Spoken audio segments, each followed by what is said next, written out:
अगर आप किसी के सामने गिड़गिड़ाओगे, उससे मदद मांगोगे, तो क्या वह आपकी मदद करेगा? जी बिल्कुल भी नहीं, क्योंकि the 48 law of power, law number 13 में लिखा है, when asking for help, appeal to people's self interest, never their mercy or gratitude. यानी मदद मांगते समय दया या कृतज्ञता की नहीं, बल्कि स्वार्थ की दुहाई दें। अगर आपको किसी साथी की मदद चाहिए, तो उसे यह याद न दिलाए कि आपने पहले उसकी कितनी मदद की है या उसके लिए कितने अच्छे काम किए हैं। अगर आप ऐसा करेंगे, तो वह आपको इग्नोर करने का कोई न कोई तरीका खोज ही लेगा। इसके बजाय अपने रिक्वेस्ट में किसी ऐसी चीज की तरफ सिग्नल दें जिससे उसे लाभ होगा। इस लाभ को बढ़ा चढ़ाकर जोर शोर से बताइए। जब उसे यह लगेगा कि आपकी हेल्प करने के कारण उसका भला हो सकता है, तो वह पूरे एक्साइटमेंट से आपकी मदद करेगा। पावर की खोज में आपको बार बार अपने से ज्यादा पावरफुल लोगों से हेल्प मांगनी पड़ेगी। हेल्प लेना भी एक आर्ट है। ये आर्ट इस बात पर डिपेंड करती है कि आप में सामने वाले को समझने की कितनी कैपेसिटी है, और ये भी कि आप अपनी और उसकी ज़रूरतों के फ़र्क को समझते हैं। ज़्यादातर लोग मदद मांगने में सफल नहीं हो पाते हैं बिकॉज वे अपनी ही डिज़ायर्स और नीड्स में खोए रहते हैं। वे यह मान बैठते हैं कि वे जिन लोगों से मदद मांग रहे हैं, वे सेल्फलेस भाव से उनकी मदद करेंगे। वे इस तरह रिक्वेस्ट करते हैं जैसे उनकी ज़रूरतें दूसरों के लिए इम्पोर्टेंट हों, जबकि शायद उन्हें उनकी कतई परवाह नहीं होती है। कई बार वे बड़े इश्यूज का हवाला देते हैं, कोई महान लक्ष्य या प्रेम और थैंकफुलनेस जैसे महान भाव। वे बड़ी तस्वीर दिखाने लग जाते हैं, जबकि रोजमर्रा की बातों में प्रभावित करने की ज्यादा शक्ति होती है। उन्हें यह एहसास ही नहीं होता है कि सबसे शक्तिशाली व्यक्ति भी अपनी खुद की जरूरतों में ट्रैप्ड रहता है, और अगर आप उसके सेल्फिशनेस का वास्ता नहीं देते हैं, तो वह आपकी हेल्प करने को अपने समय की बर्बादी मानेगा। इस प्रोसेस में प्रमुख कदम सामने वाले के साइकोलॉजी को समझना है। क्या वह प्राउड है?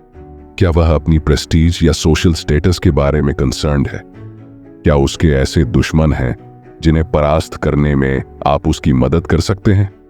क्या वह सिर्फ मनी और पावर में ही इंस्पायर्ड होता है?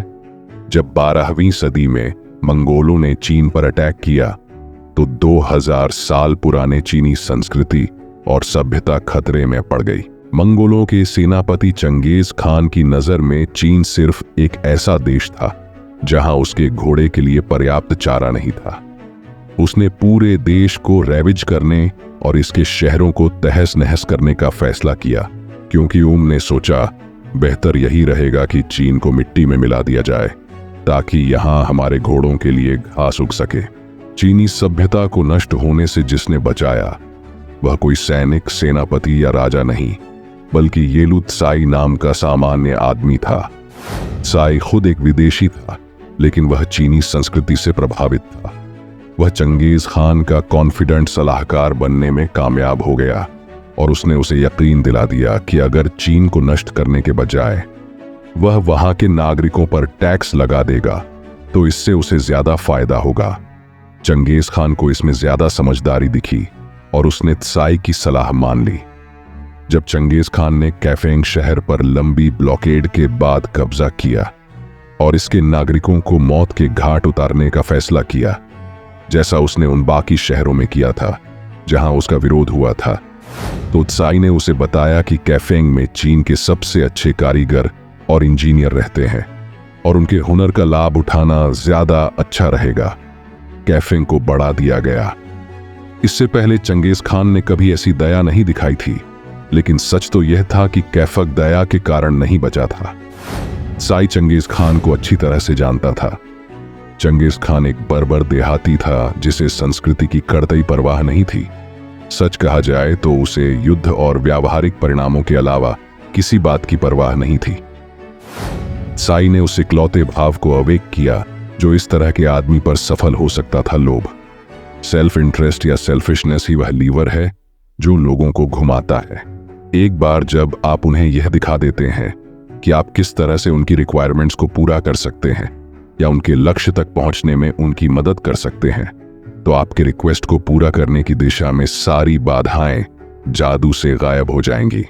पावरफुल बनने की राह में हर कदम पर आपको यह सीखना होगा कि आप दूसरे व्यक्ति की तरह सोचें, उसकी ज़रूरतों और रुचियों को भांपें। आप अपनी भावनाओं के पर्दे को हटा दें, क्योंकि इससे सच्चाई धुंधली हो जाती है। अगर आप इस कला में प्रोफिशिएंट हो जाते हैं तो फिर आपकी सफलता की कोई सीमा नहीं रहेगी।